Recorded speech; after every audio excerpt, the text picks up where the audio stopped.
Культура общения в Японии.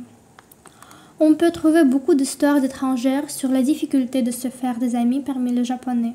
C'est vraiment le cas parce que les Japonais sont trop élevés.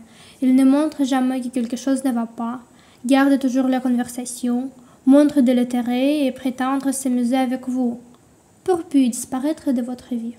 Et vous pensez, quel est le problème? Ou je me suis trompé? Après tout, vous êtes comporté très culturellement et amicalement. Mais dans la plupart des cas, ce sont des étrangères pour les Japonais qui semblent être des gens ingrats et incultes, et parfois tout simplement impolis. En japonais, il existe deux niveaux de communication polie, l'un pour des proches, la famille, les amis, et l'autre pour tous les autres.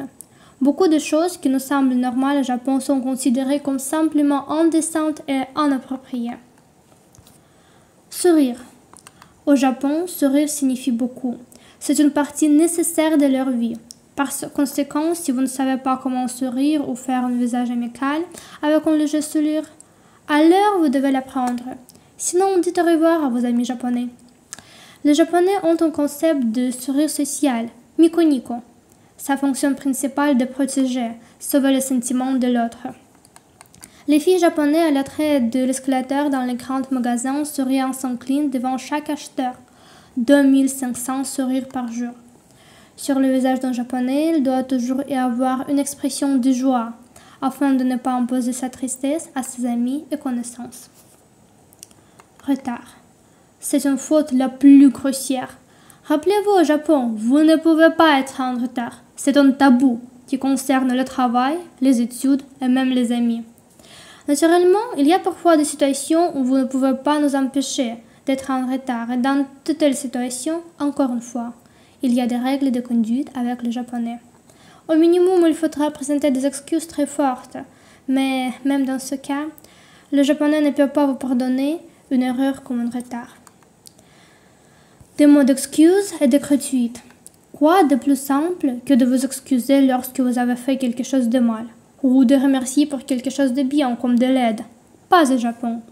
Il y a des cas où vous n'avez même aucune idée que dans ce cas vous devez simplement tout excuser, et le Japonais a considéré cela comme une faute grossière et a décidé de rompre son amitié avec vous. Il existe de nombreuses façons de s'excuser, même si vous regardez comment les politiciens japonais s'excusent.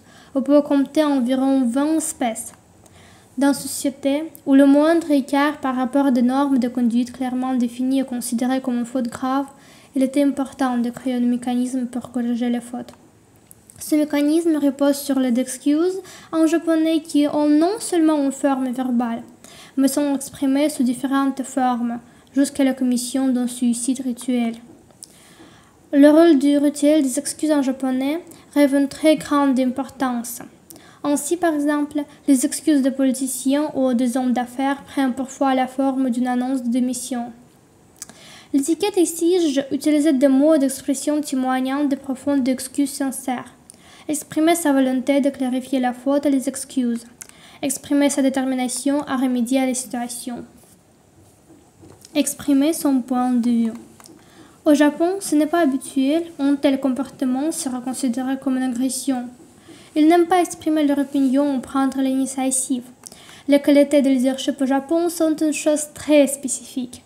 Ce problème est décrit en détail dans le roman autobiographique de Milena Tomp, Stupeur et tremblement, sur la façon dont son initiative dans le travail a été blâmée, comment tout le personnel a été puni et partiellement condamné pour la liberté, pour exprimer une opinion contraire à l'opinion d'un supérieur et pour signaler une faute aux autorités pour de bonnes raisons.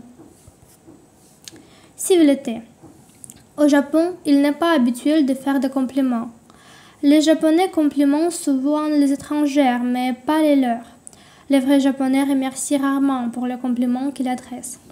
Si vous avez entendu un compliment dans votre adresse, alors, selon les règles de l'étiquette, vous devez d'abord dire que ce succès n'est pas dû à vous, mais à des collègues qui ont créé un environnement amical ou à des parents qui ont donné une telle opportunité.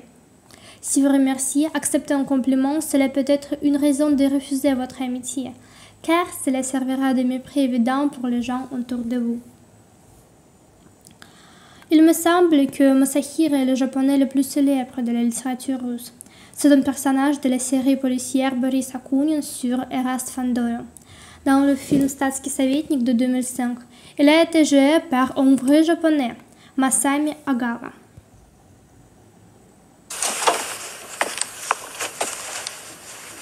Господин, лечу.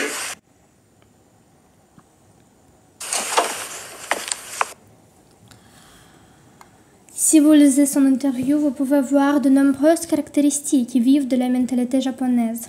Donc, connaissez-vous Erast Fandor et son fidèle Masa? Aimez-vous ce personnage? Quel autre japonais célèbre dans le cinéma et la littérature connaissez-vous? Partagez votre opinion dans les commentaires. Et merci beaucoup pour votre attention. Arigato.